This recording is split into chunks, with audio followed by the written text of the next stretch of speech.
Meus queridos irmãos e irmãs, o Evangelho da pobre viúva nos dá a ocasião de refletir a respeito de uma realidade que nós cristãos sempre ouvimos, mas nunca paramos para refletir, que é o desapego dos bens materiais. Ou seja, Jesus, aqui, ele está mostrando na prática aquilo que ele disse no Sermão da Montanha: bem-aventurados os pobres em espírito. Jesus está dizendo e mostrando na prática da pobre viúva que foi lá e colocou 2 moedinhas no cofre do templo, aquilo que ele ensinou e disse: não podeis servir a Deus e ao dinheiro. Então, vamos refletir a respeito do nosso relacionamento com os bens materiais. Primeira coisa, vamos notar, coisa que ninguém para pensar. Se Jesus fosse marxista, ele teria dito assim: vejam, esta pobre viúva oprimida por esse sistema iníquo, pobrezinha, ela é que deveria estar recebendo assistência social e ajuda destes sacerdotes do templo, ao invés de ela dar suas 2 moedas. E Jesus, a partir daí, xingaria os sacerdotes do templo por serem uns porcos capitalistas apegados ao dinheiro, enquanto a oprimida, pobre viuvinha, lá estava dando dinheiro quando não precisava dar nada. Mas Jesus, graças a Deus, não é marxista. Aí você vai dizer assim: então Jesus é capitalista? Resposta: também não. Jesus é, não sei se vocês já notaram, cristão. Por quê? Por que Jesus também não é capitalista? Porque os 2 sistemas são 2 sistemas de um relacionamento doente com o dinheiro. Os capitalistas, eles vivem aquilo que Jesus disse: não podeis servir a Deus e ao dinheiro. Eles servem ao dinheiro. O negócio deles é a ganância. Ou seja, eu preciso viver para produzir riqueza e para ter mais riqueza e para acumular riqueza. Esse é o capitalista. Portanto, se nós pudéssemos dizer que, em uma palavra, o que é um capitalista, é um ganancioso. E o marxista? Não fica muito mais bonito na foto, não. É feio igualmente. Aliás, diria pior do que o capitalista. Porque o capitalista, pelo menos, trabalhou para ter a riqueza que ele tem. O marxista, ele quer pegar a riqueza do capitalista e distribuir. Pelo menos essa é a propaganda. No fundo, eles distribuem muito pouco e ficam bastante para o grupo.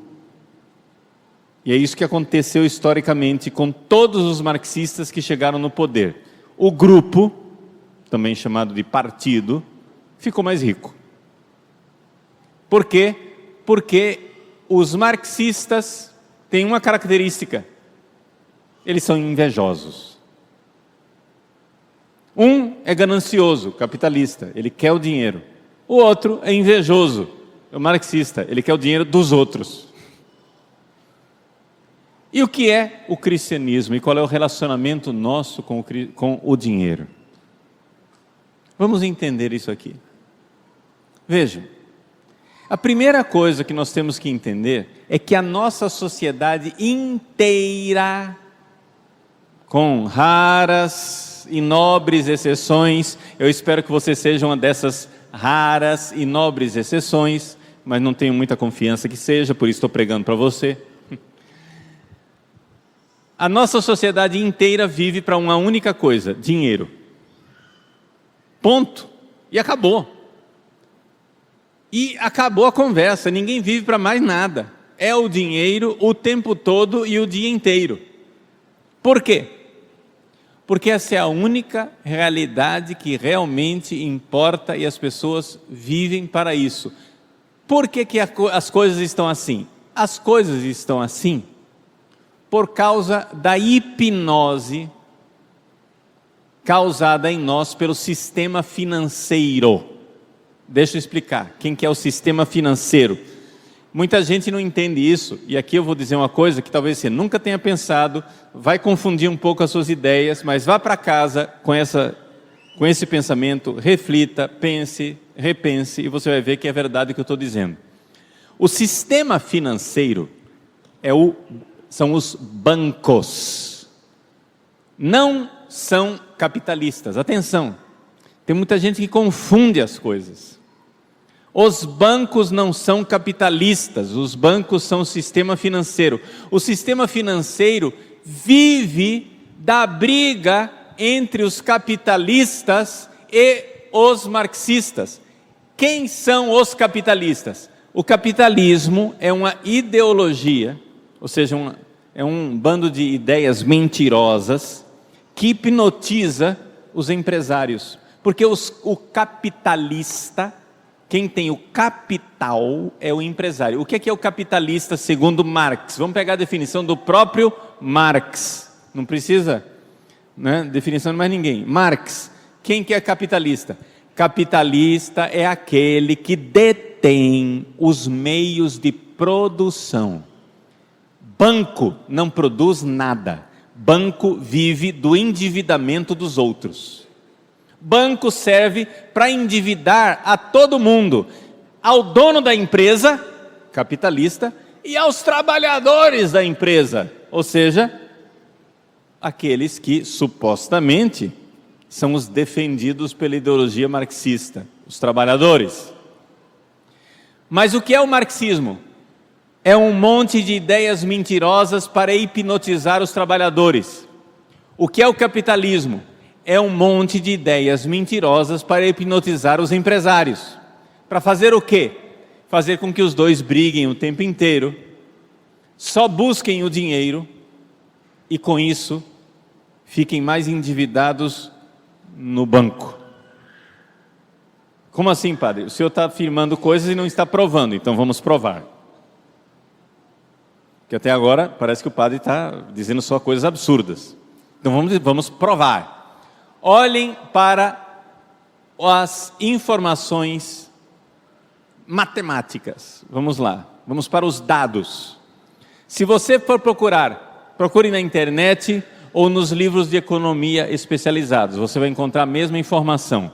Não é difícil você encontrar um gráfico que mostre a evolução da renda per capita na história da humanidade. Ou seja, o quanto a humanidade produz de riqueza ao longo da história, dividido pela população mundial, tá bom? Ou seja, quanto é que cada indivíduo é rico. Pega a riqueza de todo mundo, divide pela população e essa é a renda per capita, ok? Se você for olhar lá desde o tempo do Egito Antigo, antes de Cristo, a renda da humanidade é mais ou menos a mesma e o gráfico é mais ou menos estável, sobe um pouquinho, desce um pouquinho, sobe um pouquinho, desce um pouquinho, mas é a mesma coisa. De repente, há 300 anos atrás, quando foi inventado o sistema bancário atual, a renda per capita da humanidade disparou, começou a crescer, começou a subir, não parou de subir, subiu feito um foguete e não parou até hoje. O que é que isso significa espiritualmente? Significa que agora as pessoas vivem hipnotizadas com ter mais dinheiro. E não era assim durante milhares e milhares de anos. E quem está hipnotizando as pessoas? Quem está hipnotizando as pessoas é o sistema financeiro, que não são capitalistas. Capitalista é quem produz alguma coisa. Banco não produz nada. Banco produz dívida e ganha com a dívida dos outros. A única coisa que banco produz é dívida. Então, vejam só, a coisa começou há 300 anos atrás com os banqueiros emprestando para os empresários, os capitalistas. Mas eles começaram a ver que seria um bom negócio se eles começassem a emprestar também para os trabalhadores. E o sistema foi se adaptando. E hoje, o que é que nós vemos? Está todo mundo endividado no banco, trabalhador e empresário. Só tem um gordo ganhando na história, são os bancos. Desde os trabalhadores que vivem fazendo crediário, pagando suas contas, mas vão lá, pegam um empréstimo, olha que palavras bonitas que eles usam, um empréstimo personalizado. O que é um empréstimo personalizado? É uma dívida que ele sabe que o risco de ele perder e você parar de pagar é pequeno. Isso chama-se empréstimo personalizado. Ele vai endividar você. Mas esquece a história do banco. Vamos voltar para a história espiritual. A história espiritual é o seguinte: é que isso está destruindo o que existia na história da humanidade. E o que é que havia na história da humanidade, principalmente depois que o cristianismo apareceu nesse mundo? As instituições, depois de nosso Senhor Jesus Cristo, começaram a se transformar em instituições familiares. Antes de Jesus também era assim, mas o cristianismo só acelerou o processo. O que é uma família? Vamos entender aqui o que é uma família. Vamos pegar como eram as propriedades rurais há anos atrás. O dono da fazenda tinha a terra, sabia plantar, e se não sabia, pagava um agrônomo que soubesse, e tinha trabalhadores. Todo mundo trabalhava, o dono da terra. Se ele era o dono da terra, é porque ele sabia vender o produto e levar para frente, fazer o negócio produzir e dar lucro, porque senão ele não se torna dono da terra, ele perde a terra na próxima geração, já entrou em falência, os filhos já não herdam mais nada. Se o cara tem uma empresa é porque sabia fazer o negócio render. Só que como era um relacionamento nas fazendas antigas, aqueles trabalhadores rurais eram família. O cara dormia lá, morava lá. Ele, a qualquer hora, o dono da fazenda chamava, eles iam, trabalhavam, faziam. E as pessoas ali envelheciam, ali cresciam e ali tinham o seu amparo. Era uma família, era muito difícil você despedir um funcionário seu de longos anos, porque aquilo se tornava um relacionamento de confiança mútua. Embora ele talvez estivesse mais velhinho e já não produzia tanto, mas ele fazia parte daquela família. Até que finalmente a ideologia capitalista entra na cabeça dos empresários e diz: se não está produzindo, despede, manda embora. E as favelas vão aumentando na cidade. Porque você já não é mais família, você é descartável. Por outro lado, a ideologia marxista começa a colocar na cabeça do trabalhador rural que ele tem seus direitos, ele precisa de carteira assinada, 13º, férias remuneradas, ele não pode se trabalhar a qualquer hora, etc e tal, isso e aquilo. Ora, qual é a reação?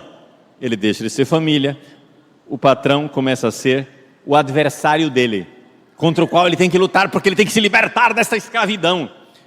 Ele se liberta dessa escravidão, simples assim. Tinha 10 trabalhadores, agora com carteira assinada, com direitos, com isso, com aquilo. O que é que faz? O patrão diminui o número, mecaniza as coisas, novamente as favelas aumentam nas cidades. Vejam, nós estamos num relacionamento constante de luta uns com os outros, quando nós antes éramos famílias. Vou pegar um exemplo mais próximo de você, que talvez fique mais fácil de você entender. Todo mundo ou teve ou conheceu alguém que teve aquela empregada, aquela funcionária que cresceu dentro de casa e que ela morava no quarto dos fundos e ela fazia parte da família. Ela trabalhava, sim, quando a gente precisava, mas se você ia tirar férias em Porto Seguro, ela ia junto. Se ela trabalhava com você, ia a todos os momentos, comia o que você comia. E era muito difícil você se desfazer de uma pessoa dessa, porque ela era parte da família. Aquilo lá era um relacionamento familiar. Mas a ideologia colocou na cabeça que aquela pessoa é uma escrava, é uma escravidão branca. Então, vejam só que grande sucesso e nível de desenvolvimento foi que aconteceu. Agora, evidente, ninguém mais tem ninguém morando em casa. Essa pessoa que antes morava em casa de graça, tinha comida de graça e fazia as coisas como se fosse sua família, agora ela tem que arranjar casa e pagar por isso. Ela tem que arranjar comida e pagar por isso. Ela tem que se virar e não ter absolutamente nenhuma garantia, porque ninguém, e dificilmente ela vai ter carteira assinada, ela vai ser no máximo diarista, trabalhando para várias famílias diferentes, sendo maltratada dependendo do nível da família, porque não tem mais relacionamento familiar e de confiança. Grande sucesso, parabéns. Quem está causando isso? Quem está causando isso, minhas senhoras e meus senhores? Não é o capitalismo e não é o marxismo. O marxismo e o capitalismo são dois fantoches ideológicos nas mãos do sistema financeiro, porque o que interessa para o banco é a sua capacidade de endividamento. Veja, uma pessoa modesta que fica feliz com um pequeno salário, mas tem casa, comida, roupa lavada, tranquilidade, segura, etc e tal, essa pessoa não vai se endividar no banco nunca, porque ela não precisa. Mas uma pessoa que agora não tem mais casa, não tem mais como fazer, etc e tal, ela vai ter que abrir o crediário dela para comprar a geladeira, para comprar a televisão, para comprar o micro-ondas, para comprar alguma coisa. Ela vai se endividar, ela vai se endividar constantemente. A capacidade de endividamento aumenta quando você aumenta a briga entre as pessoas. Eu estou simplesmente analisando a sociedade. Por quê? Eu estou defendendo o capitalismo? Não. Eu estou defendendo o marxismo? Não. Eu estou defendendo o cristianismo. Porque nós, no cristianismo, cremos numa realidade chamada família. Uma família que nós somos como igreja, que nós precisaríamos ser nos nossos ambientes e empresas, que nós precisaríamos ser no nosso bairro, mas não, gente, nós estamos num mundo onde é todo mundo contra todo mundo, e parece que os nossos únicos amigos são os bancos que nos dão o dinheirinho que nós precisamos. Eles são tão legais que a gente precisa comprar um carro, a gente vai lá, pega o dinheiro, compra o carro, e eles dão dinheiro para a gente comprar o carro, mas eles são tão legais mesmo que a gente paga o nosso carro e ainda compra um para eles. Porque é isso que acontece quando se chama juros. Eu quero que vocês entendam que existe uma turbina por trás disso tudo, movendo a sociedade para a cultura da morte que está destruindo as famílias. Vejam como isso é uma cultura destruidora. Primeiro, Se o problema aqui é o dinheiro, se nós estamos todos enfeitiçados pelo dinheiro, se o nosso problema é o dinheiro, a primeira coisa que a gente tem que se livrar chama-se filho. Filho é uma desgraça econômica. Filho é uma desgraça econômica para a mentalidade dessas ideologias. Por quê? Vamos fazer as contas. Vou fazer uma conta bem simples. Você ganha R$100, sua mulher ganha R$100. São 2 bocas para alimentar com R$100. Nascem 4 filhos, são 6 bocas para alimentar com R$100, se é que a sua mulher consegue ainda continuar trabalhando com 4 filhos. Se não, são 6 bocas para alimentar só com o único salário do homem. Façam as contas e compreendamos que aqui tem alguma dificuldade em matemática. E por que é que isso torna-se uma tragédia? Isso torna-se uma tragédia porque exatamente nós vivemos na comparação. Não, mas eu preciso eu não posso ter um celular só. Eu tenho que ter um smartphone, porque o outro tem um smartphone. Ninguém vive de arroz, feijão, farinha, uma saladinha e um pouquinho de mistura. Se o problema fosse esse, estava resolvido o problema. O problema é que, se é você e sua mulher, dá para comprar um smartphone para cada um, mas se são 4 filhos, já fica difícil, 6 smartphones, né? E nós sabemos que isso é necessidade vital, porque se nós não tivermos mais smartphone, nós vamos parar de respirar. E a vida torna-se impossível.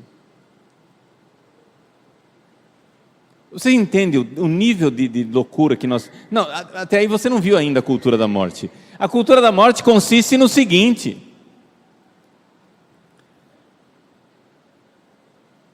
esse casal que ganha R$100 cada um, é evidente que ninguém ganha R$100 cada um. Eu estou fazendo aqui para melhorar a conta, para você imaginar um negócio mais fácil. Mas esse casal que ganha R$100 cada um, diz, não, mas eu preciso... Não podemos ter um filho agora. Mas aí acontece aquela atividade que eu não sei se vocês já ouviram falar, que quando um homem e uma mulher fazem sexo, às vezes nascem crianças. Já ouviu falar disso? Mas eu não posso ter essa criança. Então, ótimo, você pega seu filho, coloca numa máquina de moer carne e mata. Chama-se aborto. E quem está fazendo isso com você? A sua hipnose com o dinheiro. Porque o dinheiro vale mais do que o seu filho. E haja anticoncepcional, vasectomia, ligadura de trompas, e etc e tal. Porque o que é importante é não parar de ganhar dinheiro. Mesmo que isso custe. Quando o seu pai ou sua mãe envelhecem, se vira. Não guardou para aposentadoria? Se vira. Estou nem aí. Eu já tenho meus problemas, já tenho minha vida. Eu já tenho minha vida. Haja asilo de velhos, se não eutanásia, porque na Europa já tem esse requinte, não é? Os velhinhos da Holanda, ninguém mais vai para o hospital quando está velho, porque sabe que se você não tiver muito futuro, os médicos dão uma injeção letal. Os velhos que têm doenças consideradas incuráveis e que o prazo de vida está curto, eles atravessam todos a fronteira e vão se tratar lá na Bélgica, porque na Holanda eles vão morrer. É certo e seguro, sem consentimento da família. Essa é a cultura da morte. A cultura da morte, ela é movida por essa hipnose do dinheiro. Nós somos todos hipnotizados pelo dinheiro. Não me interessa se você é um capitalista ou se você é marxista. Não me interessa se você é de direita ou se é de esquerda. O que eu quero aqui é democratizar a culpa. Eu quero que você entenda que não me interessa a sua ideologia política. Você está hipnotizado pelo dinheiro e sua família não vale nada para você. Morra um pai e uma mãe e comece a partilha dos bens para você ver o que vale seus irmãos. É uma desgraça.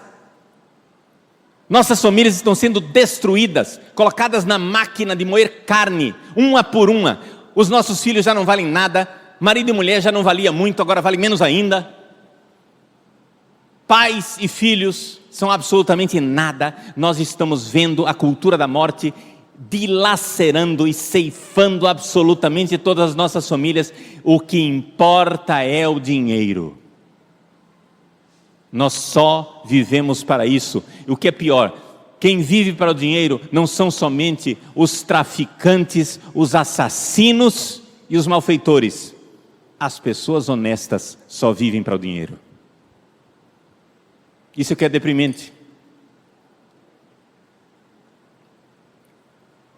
Nós estamos dispostos a tudo. Agora os senhores compreendam que existe uma única instituição no planeta que se opõe a isso.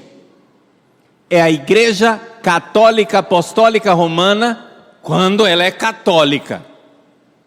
Não estou falando da igrejinha católica light, adaptada ao sistema financeiro. Não, mas nós não podemos ser tão radicais assim. Porque afinal das contas, porque nós vamos agora excomungar essas pobres mulheres que cometem um aborto? Elas não podiam ter, elas foram forçadas a fazer o aborto. Me diga se existe alguma necessidade de uma mulher colocar o seu filho numa máquina de moer carne.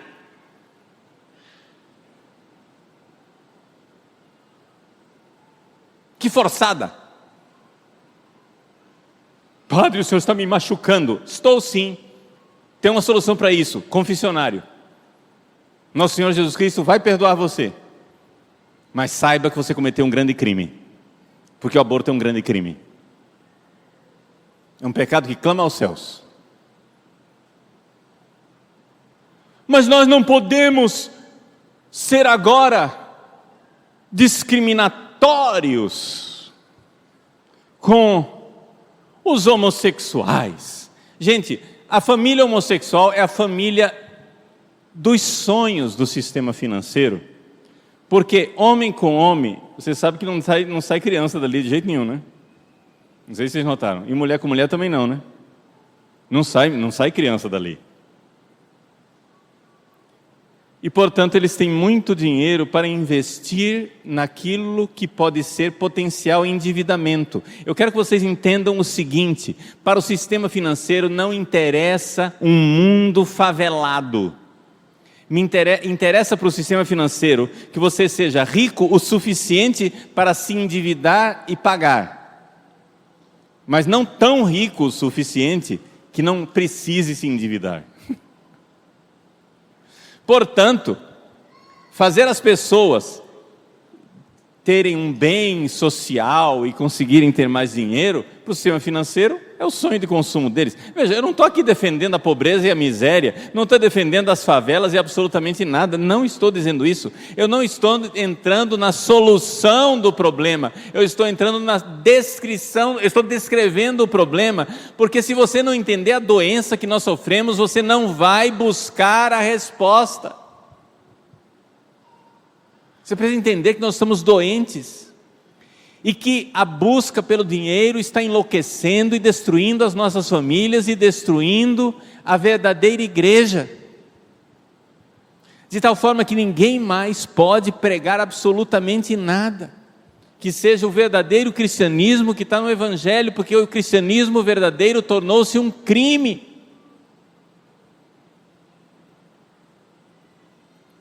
Não é que vai se tornar um crime, já se tornou um crime.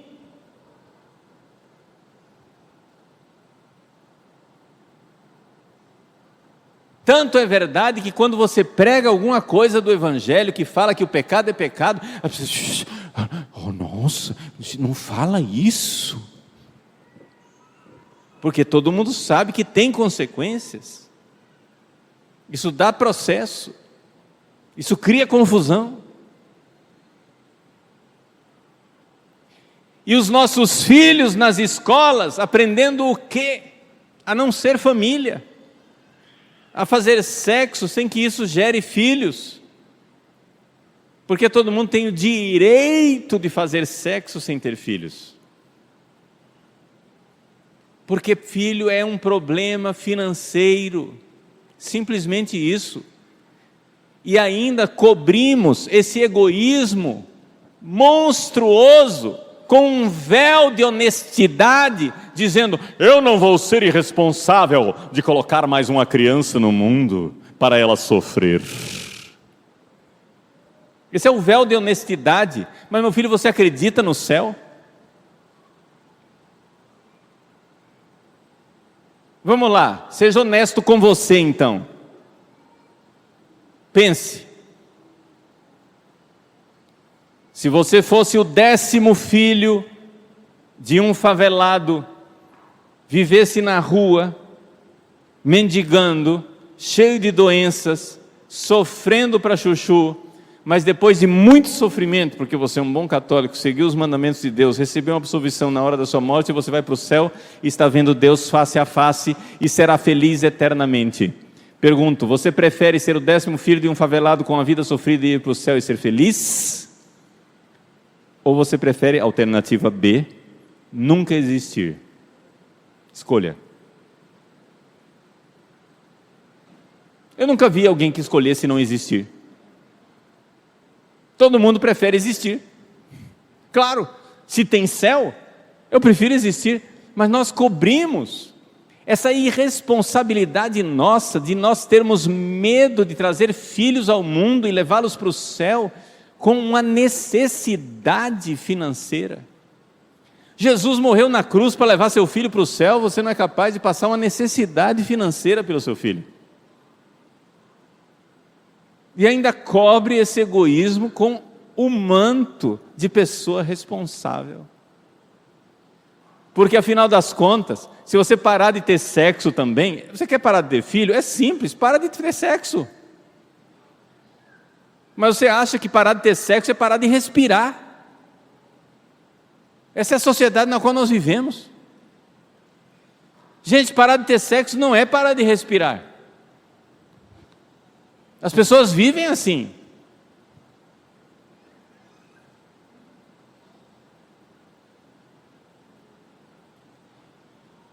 Então vamos ser sinceros e objetivos. Vamos concluir com essa homilia que já vai longa e vamos voltar para casa com uma reflexão. Nós servimos ao dinheiro e o nosso Deus é o dinheiro. Peça perdão a Deus e comece a mudar a vida. Não precisa mudá-la de repente. Não precisa mudá-la fazendo a Terceira Guerra Mundial na sua casa. Porque o que nós queremos é ser família, então não é assim que começa a história. Mas você precisa começar a mudar o seu coração. E começar a se desapegar. E se entregar a Deus. E de chegar e de se desapegar do dinheiro. Pare de viver para o dinheiro. E pare de se iludir, de achar que a felicidade dos seus filhos está em você contentá-los com os caprichos criados por uma sociedade de consumo e de endividamento. Dê arroz, feijão e religião para o seu filho e o leve para o céu, que é a sua obrigação. Isso aí todo mundo consegue fazer. Mas nós não queremos fazer. Porque nós temos um outro Deus. A gente vem à missa no domingo e se sente muito contente. Porque eu cumpri minha obrigação e me livrei de Deus para o resto da semana. Mas nós precisamos ser verdadeiros cristãos e verdadeiros católicos. Lute, ganhe dinheiro. Gente, ter dinheiro não é um problema. Ter dinheiro é solução, claro, mas não é a solução de tudo. Tenha dinheiro. Vamos lá. Mas vejam o que é ter dinheiro e ser desapegado.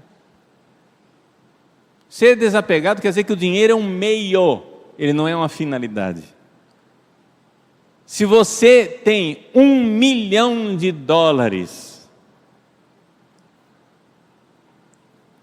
e não está apegado a isso, e faz o bem, e dá a vida, e faz o bem para os outros, você é pobre em espírito. Se você tem R$1, mas está apegado a isso, como se fosse a sua tábua de salvação, você é rico, muito rico, e jamais será feliz, porque são felizes e bem-aventurados os pobres em espírito. O problema não é se você tem dinheiro, o problema é onde está o seu tesouro, aí está o seu coração. Se o seu tesouro está no céu, seu coração está no céu. Então, vejam só, nós podemos fazer grandes coisas com dinheiro. Nós estamos, por exemplo, aí numa luta de arrecadar dinheiro para construir o centro de catequese. Eu não sou nem louco, nem hipócrita e nem delirante de dizer que nós não estamos buscando dinheiro para fazer o centro de catequese. Mas se nós vamos agora transformar esse centro de catequese numa vaca sagrada, num ídolo, diante do qual nós vamos nos prostrar, e o que é topa tudo por dinheiro, meu irmão, o céu vale mais. O centro de catequese vale se ele for um instrumento para a gente colocar crianças lá para aprenderem o caminho do céu. Aí vale um centro de catequese. Aí vamos investir nisso. Invista no que vai levar seu filho para o céu. Por exemplo, uma família pode investir nos seus filhos. Sabe o que é um bom investimento? Vou dar uma ideia para você ter um bom investimento para os seus filhos. Ficar menos tempo fora de casa, ganhar um pouquinho menos e dar mais presença, educação e religião para os seus filhos. Isso é um bom investimento. É caro, hein? Porque dinheiro que deixa de entrar também é investimento. Você está investindo o seu tempo para a salvação eterna dos seus filhos. Então vamos lá, coragem. Eu sei que eu falei muitas coisas, mas eu quero que você saia daqui com um pensamento, não com uma solução. Eu quero que você saia daqui com um diagnóstico e não com um remédio. O diagnóstico de uma doença que talvez você nunca tenha ouvido falar dela. Porque até hoje, a única coisa que você ouviu nessa bendita política, nessa bendita universidade, nessa bendita grande mídia, a única coisa que você ouviu é que tem dois lados da moeda. Tem o capitalismo e o marxismo. Escolha. E eu estou dizendo, não são dois lados da moeda, é uma coisa só. São duas ideologias para hipnotizar quem é empresário ou hipnotizar quem é trabalhador para fazer do dinheiro o Deus. Essa é a única realidade que tem. Do outro lado da moeda, aí sim, tem uma outra coisa, chama-se o Deus verdadeiro, pelo qual nós podemos lutar e morrer para levar nós e a nossa família para o céu.